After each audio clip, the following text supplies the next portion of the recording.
Hello বন্ধুরা, সবাই কেমন আছেন? আশা করি সবাই ভালো আছেন।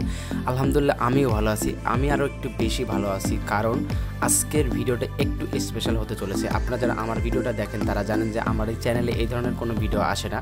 আমি আজকে যাচ্ছি ঢাকা থেকে বরিশাল, লঞ্চ হয়ে যাব। এর কারণে এই ভিডিওটা আমার জন্য স্পেশাল। তো আমি আর কি এই মুহূর্তটা আপনাদের সাথে একটু শেয়ার করলাম। দেখতে পাচ্ছেন আমি রিক্সা করে সকাল সকালে বেরিয়ে গেছি। এখন রাত বাজে 6টা 50 মিনিট। আমি ঢাকা মেট্রো করে মিরপুর 10 থেকে যাব হচ্ছে সচিবালয়। সেখান থেকে যাব হচ্ছে আমি লঞ্চ ঘাটে, মানে আমার জীবনের প্রথম আর কি। সেখানে যাওয়ার পরে আমি বিষয়টা শেয়ার করবো আর কি, বিস্তারিত শেয়ার করবো। তো দেখতে পাচ্ছেন আমি রিক্সা করে মেট্রোতে চলে আসি। মেট্রোতে চলে আসার পরে আমি মেট্রো টিকিট কাটলাম। টিকিট কাটার পরে আমি পাঞ্চ করলাম। পাঞ্চ করার পরে সোজা চলে আসলাম মেট্রো স্টেশনে। রেলের জন্য ওয়েট করতেছি। রেলের জন্য ওয়েট করতে করতে আপনাদের সাথে একটা বিষয় শেয়ার করি, যেটা হচ্ছে যে আমাদের মেট্রো রেলটা হবার পরে বাংলাদেশে কিন্তু অনেকটাই মানুষের মাঝে মুহূর্ত চলে আসে, মানে ফুটবল মুহূর্ত চলে আসে। দেখতে পাচ্ছেন আমি মেট্রো রেল থেকে নামার পরে কোথা থেকে কোথায় যাব ম্যাপে আপনাদের সাথে একটু শেয়ার করতেছি, কারণ আমিও যেহেতু নতুন ফার্স্ট টাইম যাচ্ছি এই জন্য আর কি ম্যাপটা ইউজ করতেছি। কারণ বুঝতেই তো পারছেন ঢাকা শহরের রাস্তা একটু ঝামেলা হয়। তারপরে আমি ম্যাপটা সবসময় ইউজ করে থাকি কোথাও জার্নি করতে গেলে। তো আমি ম্যাপটা ইউজ করার পরে এখান থেকে দেখলাম যে মেট্রোতে নামার পরে নিচে আর কি, তো রাস্তার অপোজিটে যাইতে হবে। আমি অনেকের কাছ থেকে জিজ্ঞেস করলাম। জিজ্ঞেস করার পরে বললো মামা এখান থেকে 10 টাকা ভাড়া নেবেন, আপনি বাসে করে যাইতে পারবেন। জ্যাম না থাকলে পরে আপনার 10 মিনিটের মতো সময় লাগবে, আর জ্যাম থাকলে হয়তো বা আধা ঘন্টা 1 ঘন্টাও লাগে। আমি আরও কিছু বিষয় জিজ্ঞেস করছি মানুষের কাছ থেকে, যে এই যে স্থানটা সেটা হচ্ছে যে সচিবালয়, এই স্থানটাতে ঈদের সময় এতটাই ভিড় থাকে যে আপনি বাস এক পা এদিক ওদিক নাড়াচড়া করতে পারে না। আমি একটা মানুষের কাছ থেকে জিজ্ঞেস করছি যে তারা এখানে 3 ঘন্টা অবধি দাঁড়াইছিল, শুধু দাঁড়াইছিল। ভাইয়া বুঝতে পারতেছেন আপনারা বিষয়টা, যে এখানে দাঁড়াইছিল শুধু। আমি ভিডিওটা কোনো কাটছাট করতেছি না, আমি আপনাদের সাথে সম্পূর্ণ ভিডিওটাই শেয়ার করেছি, কারণ আমি চাই ভিডিওটা লং হলেও আপনারা যদি কেউ যাতায়াত করে থাকেন বা জার্নি করতে চান আমার মতো, তাহলে আপনারা বিষয়টা বুঝতে পারতেছেন যে কী বিষয় বলতে চাচ্ছি। তাহলে আপনারা স্টেপ বাই স্টেপ ফলো করে এটা করতে পারেন। সো আমি আসলে বাস থেকে নামার পরে এখানে যাওয়ার সময় আমার এক ভাইয়ের সাথে দেখা হয়। তো ওই ভাইকে আমি বলি যে ভাইয়া আমি আসলে এখানে যাব, এখান থেকে কত দূরে হবে।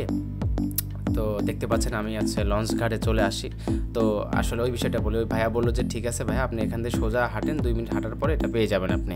সো আমি 2 মিনিট হাঁটার পরে ভাইয়ার কথা মতো আমি এখানে চলে আসলাম। চলে আসার পরে আমি আসলে কোনো দিন ভাবি নাই, বিশ্বাস করেন, আমরা এর আগেও হয়তো আমাদের পাবনা থেকে আরিসা এই ঘাটটা দেখছি, কিন্তু লঞ্চ ঘাট যে এত বড় হয় এবং কত বিশাল আপনি দেখতে পাচ্ছেন ক্যামেরাতে হয়তো বা। ঠিক আছে, আমি আসলে মুগ্ধ ছিলাম আর কি। এক কথায় আমার সাথে কেউ ছিল না, তারপরেও আমি নিজেই ছিলাম ক্যামেরাম্যান, আমি নিজেই ছিলাম। তারপরেও আপনাদের সাথে একটু শেয়ার করতেছি। দেখুন, মানে পরিবেশটা দেখুন, আপনার মনে হবে যে আপনি হয়তো বা কোথাও বিমানবন্দরে ঢুকছেন আর কি, এরকম একটা ফিল আসবে।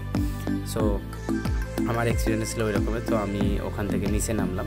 নিচে নামার পরে আমি সামনে যে ঘাটটা আর কি সেটা দেখতে পাচ্ছিলাম। তো দেখতে পাচ্ছিলেন আমি আসলে কি বলবো, আমার মুহূর্তটা ছিল অসাধারণ। মানে সবচেয়ে ভালো কোনটা? হ্যাঁ ওইটা না। এখন উঠলে কয়টায় পৌঁছা দেবে বরিশাল? আজান দেবে এই সাইডে যাবো না? ঠিক আছে ধন্যবাদ। যাবে তো আমি কাকাকে ধন্যবাদ বললাম। দেখতে পাচ্ছেন ওয়াও, অসাধারণ দেখতে পাচ্ছেন। এক একটা লঞ্চ কত বড় আমি বলে বোঝাইতে পারবো না, বা আমি বলতেও পারবো না, কারণ আমার জানা নেই। তবে আমি এতটুকু বলতে পারি, এক একটা লঞ্চের উচ্চতা যদি ধরেন তাহলে 5 তলা সমান। দেখতে পাচ্ছেন ওয়াও, অসাধারণ দেখতে পাচ্ছেন। আমি কি বলবো, মানে বলে বোঝানোর মতো না, পরিবেশটা খালি একটু ফিল করেন।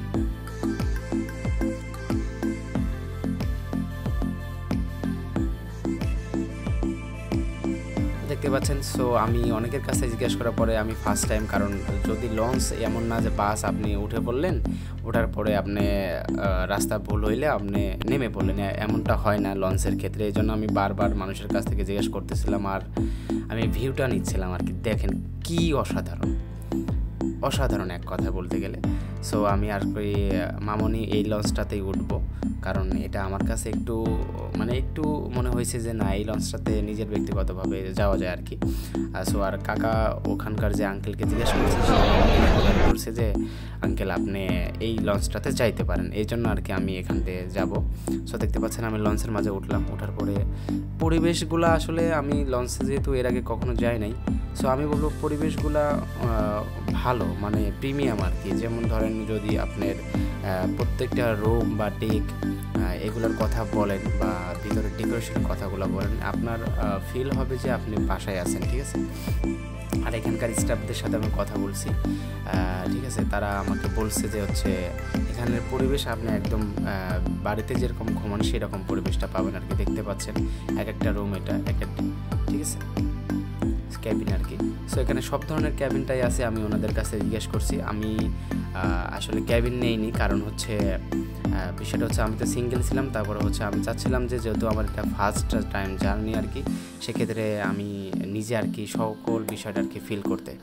আর যদি বলেন যে এত রাত কতটা সময় লাগবে, আমি বলে দিই এই লঞ্চটা লাস্ট যেটা ছাড়ে সেটা হচ্ছে যে মামনি লঞ্চটা ছাড়ে 9:45-এ, এবং পাশে যে লঞ্চটা দেখতে পাচ্ছেন ওটা হচ্ছে 10:15-তে ছাড়ে। সো লাস্ট যে লঞ্চটা থাকে সেটা হচ্ছে 10টা। আপনারা যারা যাবেন বা নতুন যাবেন তারা 9টার আগে অবধি ওখানে পৌঁছাইতে পারলে, লঞ্চ ঘাটে পৌঁছাইতে পারলে আপনারা আর কি সুন্দরভাবে আর কি যাইতে পারবেন লঞ্চে করে।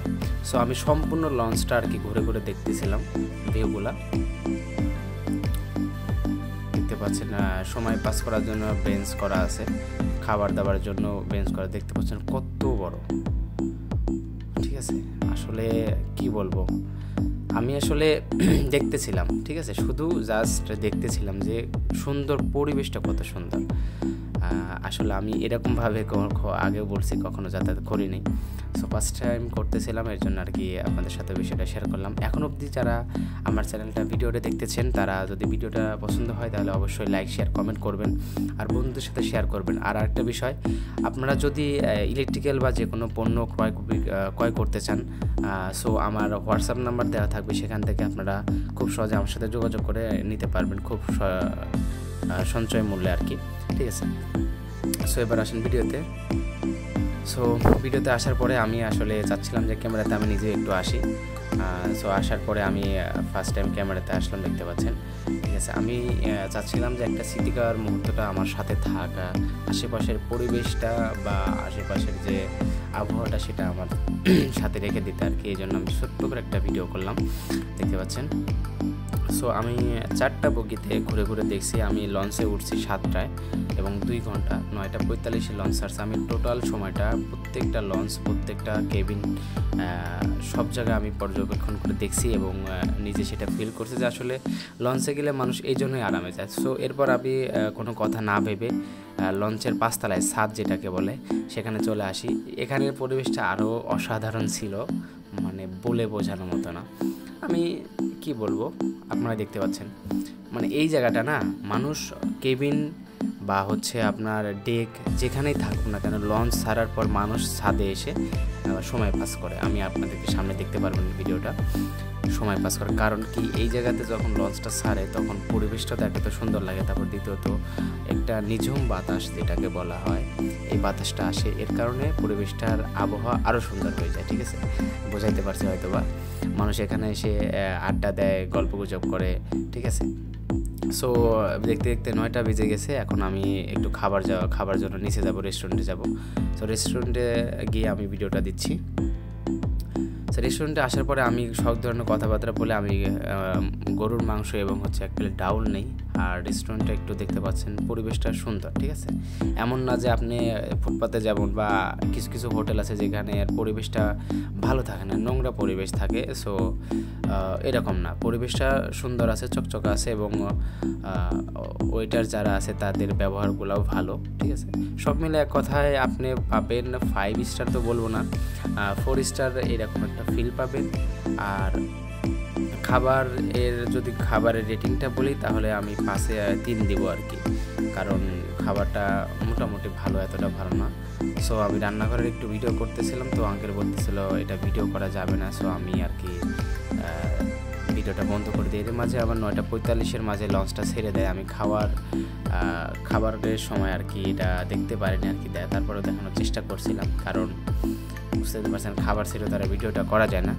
সো আমি এরপর আর ইঞ্জিন রুমে চলে যাই। ইঞ্জিন রুমে দেখার পরে যে এত বড় যে জাহাজটা, এই জাহাজটাকে যারা মেনটেন্স করতেছে মানে ইঞ্জিন, এটা কেমন দেখতে। সো আমি একটু দেখার চেষ্টা করলাম। এটা অনেক বড় ইঞ্জিনটাই হয়তো বা হবে আমাদের এক রুমের সমান, এর চেয়ে বড় হবে ইঞ্জিন, এসি রুম টুম দিয়ে। পরে আমি ভিডিওটা করার পরে নিচ থেকে আঙ্কেল বলতেছিল যে এটা ভিডিও করা যাবে না। সো তারপর আমি একটু ছোট্টখাটো একটা ভিডিও করলাম। আঙ্কেল যা বলে বলুক, সমস্যা না, কারণ আপনাদের দেখাইতে হবে, এটাই সবচেয়ে বড় কথা। সো আঙ্কেল বলতেছে না না না, এটা করার দরকার নেই। পরে আমি স্টপ করে দিলাম। পরে আমি ছাদে আসলাম। আবার ছাদে আসার পরে একটু ছোট্ট একটা ভিউ নিলাম, যে ছেড়ে দিচ্ছে আর কি, একটা ভিউ আর কি দেখতে পাচ্ছেন। আর যদি লঞ্চের গতিটা বলি তাহলে গতিটা বেশি থাকে না, কারণ আমি যতটুকু রিসার্চ করছি বা যতটুকু পড়াশোনা করছি এতটুকু জানতে পারছি যে লঞ্চের গতিটা নির্ভর করে হচ্ছে আপনার স্ট্রোকের উপরে। স্ট্রোকটা কেমন সেটা হচ্ছে যে একটা ভারী জিনিসটা বহন করতে যতটুকু শক্তির প্রয়োজন হয় এইটার উপরে, ঠিক আছে। সো দেখতে পাচ্ছেন লঞ্চটা 5 তলা। আর লোকের সংখ্যা যদি বলি তাহলে আনুমানিক আপনার 7 থেকে 8 হাজার লোক এখন অবধি আছে, যেহেতু এখন ঈদের সময় না, ঈদের সময় হইলে নাকি লোক আরও বেশি হয়। আমি অনেক মানুষের সাথে কথা বলছি ছাদে, আমি এই ভিডিওগুলো আর কি তারা আপলোড দিতে না করছে, এই জন্য দিতে পারতেছি না। সো তারপরেও তাদের সাথে কথা বললাম, বললো যে ভাই ঈদের সময় তো আপনি ছাদ ডেক যেখানেই যান আপনি বসার জায়গায় পাবেন না, দাঁড়ানো তো দূরে থাকে, এরকম একটা পরিবেশ থাকে আর কি। মানে এক কথায় ফুল লঞ্চ একদম লোড হয়ে থাকে। আর যদি বরিশাল থেকে হচ্ছে আপনার ঢাকা থেকে বরিশাল যাওয়ার কথা বলি তাহলে সময় লাগে, আমি যদি আপনাদের সময়টা মিন করি তাহলে হচ্ছে আমি 9:45-এ রওনা করছে, আর আমাদেরকে নামায় দিবে হচ্ছে কতটা আমি সামনে বলবো, আপনাদের সাথে শেয়ার করব, কারণ আমি চাচ্ছি সম্পূর্ণ ভিডিওটা শেয়ার করতে। ইতিমধ্যে আমরা একটা সুন্দর ভিউ, যেটা হচ্ছে যে সামনে দুই সাইড দিয়ে কাজ চলতেছে, জাহাজের নিবু আলো দেখতে পাচ্ছেন, না সামনে একটা ব্রিজ, এটা অতিক্রম করবে। সো লঞ্চে থাকা আমি প্রথমে ভাবছিলাম যে এটা কি বেঁধে যাবে কিনা। সো আশেপাশের লোকজন ছিল, তারাও এটাই ভাবতেছিল। তো তারপরে যারা চলাচল করে রেগুলার তারা বলতেছিল না এটা বাঁধবে না, এটা পার হয়ে যাবে। সো আমি এটার ভিডিওটা আর কি নিচ্ছিলাম, আপনারা একটু দেখতে থাকেন, কারণ ফিলটা আসলে ক্যামেরাতে কেমন আসতেছে জানি না, ফিলটাই বড় কথা, ঠিক আছে। আসলে মানুষ কোথাও ঘুরতে গেলে সেখানের যাওয়া তো একটা উদ্দেশ্য, কিন্তু ওখানে যাওয়ার সময় যে পজিশন বা ফিলটা থাকে এটাই সবচেয়ে বড় কথা। সো দেখতে পাচ্ছেন মাঝখান দিয়ে একটা বুড়িগঙ্গা নদীর মাঝখান দিয়ে একটা হচ্ছে ব্রিজ, এটা কী ব্রিজ আমি জানি না, আর মাঝখানে লঞ্চ আর কি, এটা পার হবে, ঠিক আছে। আপনি দেখতে থাকুন। দেখতে আমরা ব্রিজের কাছে চলে আসছি। আমি আর কি এক্সাইটেড ছিলাম যে এত আর লঞ্চটা এতটুকু জায়গায় কেমনে পার হবে আর কি। সো আমি লঞ্চের থেকে ক্যামেরা করলাম, দেখতে পাচ্ছেন ভিউটা যা ছিল না ভাই, মানে অসাধারণ, যেটা বলবো এক কথা অসাধারণ। সো আমরা বলতে না বলতেই কাঙ্ক্ষিত ব্রিজের নিচ দিয়ে মনে হচ্ছিল একদম আমার মাথার উপর দিয়ে, মানে আপনার মাথার উপর দিয়ে যাচ্ছে। ক্যামেরাটা দেখলে বুঝতে পারবেন অ্যাঙ্গেলটা, ঠিক আছে। দেখুন, শুধু একবার দেখুন, ওয়াও, এক কথায় ওয়াও, ঠিক আছে। সো আসলে এই ফিলটা ছিল অসাধারণ। আমি আবার পিছন পাটটা চলে আসলাম, কারণ ছাদে চলে আসলাম দেখার জন্য যে আসলে পিছন থেকে যখন ক্রস করে। সো লঞ্চের গতিটা আমি আগেও বলছি যে বোঝা যায় না, কারণ এটা হচ্ছে আপনার ট্রকের উপরে চলে। সো আমি আস্তে আস্তে ছাদে উঠতেই আপনার ব্রিজটা ক্রস করে অনেক দূরে চলে আসছে আর কি। সো আমি আশেপাশের যে পরিবেশটা ছিল, আমি বলবো একটা কথা বলবো যে এখানে জার্নি করতে গিয়ে আমি কিছু একটা শিখছি, সেটা হচ্ছে যে নদীর দুই আশেপাশে, ঠিক আছে। আমরা জানি যে নদী আমাদের হচ্ছে চলাচল ক্ষেত্রে প্রধান, সড়ক প্রধান, কিন্তু নদীর ক্ষেত্রে সবচেয়ে প্ল্যাটফর্মগুলো বেশি হয়, যেমন হচ্ছে আপনার ইন্ডাস্ট্রিয়াল প্ল্যাটফর্ম বলেন, যেমন তেল বলেন, সিমেন্ট বলেন, ময়দা বলেন বা আটা বলেন, যেটাই বলেন আপনারা। সো এখানে আমি হচ্ছে অনেকগুলো প্ল্যান্ট দেখতে পাচ্ছি। এখন যে ভিডিওতে যেটা দেখতে পাচ্ছি সেটা হচ্ছে ক্রুড অয়েল, তেল আর কি এখানে রাখা হয়। এখন বাজে 10:30, আর দেখতে পাচ্ছেন আমাদের মাঝ থেকে একটা সুন্দরবন ট্রেন এই লঞ্চটা আর কি ক্রস করতেছে। সো এটার লাইটিং বা অসাধারণ, মানে লাইটিংটা অসাধারণ এই জন্যই বলবো, কারণ এখন বাজে 6:15, আমরা অলরেডি বরিশাল লঞ্চ ঘাটের দিকে আর কি যাচ্ছি। মোটামুটি 10 মিনিটের মতো সময় লাগবে, আমরা পৌঁছায় যাব।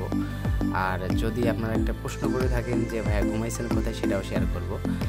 সো দেখতে না দেখতে আমরা বরিশাল লঞ্চ ঘাটে পৌঁছে গেলাম। লঞ্চের গতি ধীমা করে দেওয়া হয়েছে এবং আমি এক্সাইটেড ছিলাম।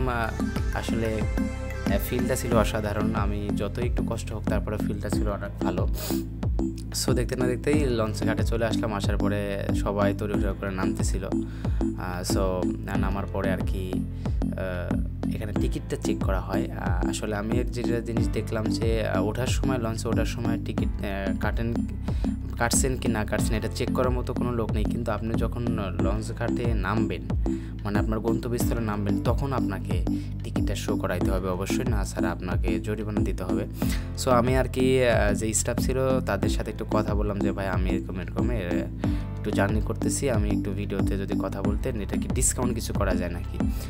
সো তারা আমাকে লঞ্চের ভাড়াটা আসলে যারা যে হচ্ছে কেবিনের যে ভাড়াটা 1400 টাকা, আর যারা এমনি যায় তারা 300 টাকা করে দিতে হয়।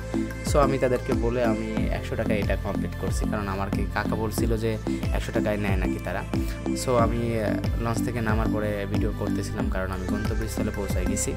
এখন বাজে 6:45, মানে মোটামুটি বলতে পারছেন 9:45 উঠছি, এখন 6:45। সময়টা কত লাগছে এটা বলতে পারেন। সো আমি যাবার আগে আরেকবার একটু ভিডিও করতেছিলাম, কারণ হচ্ছে যে যেহেতু আমি আর লঞ্চে যাব না, কারণ লঞ্চে যাব না এই জন্যই আমি হচ্ছে যাবার সময় বাস হয়ে যাব, কারণ আমার এক্সামটা দেওয়ার সময়টা ছিল হচ্ছে আপনার 10টায়। সো আমি এই জন্য আর কি নাইটে রওনা দিছি, থাকার জায়গা নেই, এই জন্য আর কি লঞ্চে করে আসে, যাবার সময় বাসে করে যাইতে পারবো ঢাকাতে, সমস্যা নেই। দেখতে পাচ্ছেন বরিশাল লঞ্চ ঘাটটা অনেক সুন্দর। তারপরে আমি যাওয়ার সময় 2টা লঞ্চ একই সাথে মামনি, ঠিক আছে, এটা দাঁড়ায় আছে, একটু ভিডিও করতেছিলাম। তো যাওয়ার পরে লঞ্চ ঘাট থেকে বের হয়ে সিএনজি স্ট্যান্ডে আসলাম। এখানে আমি যে গন্তব্যস্থলে যাব সেটা হচ্ছে যে আমার সৌদির একটা তাকামুল সার্টিফিকেট দরকার, সেজন্য আর কি এটার এক্সাম দিতে হবে বরিশাল টিডিসিতে, ঠিক আছে, সরকারিভাবে এটা। সো এখানে আসার পরে আমি রিক্সার ভাড়াগুলো জিজ্ঞেস করলাম, তারা আমাকে অনেক ভাড়া বলতেছিল, 100 টাকা 200 টাকা এরকম লাগবে। সো আমি ম্যাপে দেখতেছিলাম সব মিলে 15 মিনিটের মতো। আসলে নতুন জায়গায় গেলে মানুষ এরকমটাই করে, বুঝছেন, আপনাকে মুখ দেখে আপনাকে চেনে ফেলবে, ঠিক আছে। এটা ছিল গেট নং 3, বরিশাল নৌবন্দর গেট নং 3 ছিল। সো আমি অনেক রিক্সাকে বলার পরে এক মামা আমাকে নিয়ে যেতে রাজি হয় 60 টাকায়। সো পরে এই ফিল্ডটুকু আর একটু ভালো ছিল, কারণ হচ্ছে রিক্সাতে চড়ার পরে আমি কোথাও গেলে রিক্সাতে চড়ি, কারণ হচ্ছে রিক্সাতে চললে আপনি ব্যক্তিগত একজন ড্রাইভার পাচ্ছেন, আর দ্বিতীয়ত হচ্ছে আপনার সাথে কথা বলার মতো কেউ থাকে। কারণ আপনি যদি রিক্সা মামাকে কোনো কিছু জিজ্ঞেস করেন তাহলে সে বলবে, কারণ আমি এরকমটা করে দেখছি, ঠিক আছে। এই ভিডিওতেও আমি মামার সাথে অনেক কথা বলছি যে মামা আসলে বরিশাল শহরটা কেমন। সো সে বলছে যে বরিশাল শহরটা আর কি ভালো, সমস্যা না, অনেক উন্নত হয়েছে, আগে যেমনটা ছিল এখন তার চেয়ে একটু বেশি উন্নত হয়েছে।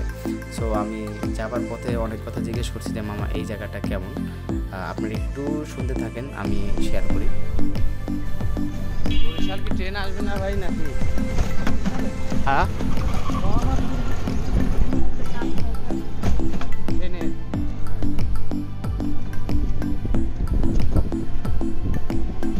সো মামা আমাকে সব কিছু বলতেছিল আর কি, যে এই ভবনটা এরকম বা এই জায়গাটাকে এই জায়গায় বলে। সো আমি আরেকটাকে যে জিনিসটা বলবো যে বরিশাল বিভাগটা ছোট্ট আর কি, বেশি জায়গাটা নিয়ে রাখে না, এই জন্য আর কি এখানে হচ্ছে আপনার সব কিছু পাশাপাশি। আমি বলতে না বলতে কারিগরি টিটিসি প্ল্যাটফর্মে চলে আসলাম। এখানে আসার পরে দেখতে পাচ্ছেন যে আসলে সকাল হয়েছে, নাস্তা করার দরকার ছিল, তো আশেপাশে রেস্টুরেন্ট আছে কিনা খুঁজতেছিলাম। সো বলতে একটা ছোট্ট একটা রেস্টুরেন্টে আসলাম আর কি, সেখানে পরোটা সকালে খাবারটা আর কি খেলাম। সো 2 পিস পরোটা এবং একটা ডাউল, যার প্রাইস ছিল হচ্ছে আপনার 30 টাকা। ভালো, তবে বলবো যে বরিশাল মানুষের হাতের রান্নাটা একটু অন্যরকম, মানে ঢাকা বা হচ্ছে অন্যান্য জেলায় যেমনটা আমি গেছি, সো একটু ভিন্ন আর কি। দেখতে পাচ্ছেন ডাউলের অবস্থা একদম বলা চলে পানি আর কি। সো আমি নাস্তা করে বরিশাল টিটিসিতে চলে আসলাম। চলে আসার পরে এখানে কিছুক্ষণ বিশ্রাম নিয়ে আমার পরীক্ষা ছিল 10:30টায়, পরীক্ষা শেষ করে ইনশাল্লাহ আমি বাসায় যাওয়ার সময় বাসে যাবো, এই জন্য ভিডিওটা দিতে পারবো না। সো এতক্ষণ অবধি যদি ভালো লাগে আপনাদের ভিডিওটা, যে বরিশালে কীভাবে আসবেন, কতটা সময় লাগবে, কতটা ভাড়া লাগবে, সো আশা করি বুঝতে পারছেন। তখন বলতে ভালো থাকুন। Next video. আসসালামু আলাইকুম। সবাই লাইক শেয়ার কমেন্ট করবেন। আল্লাহ হাফিজ।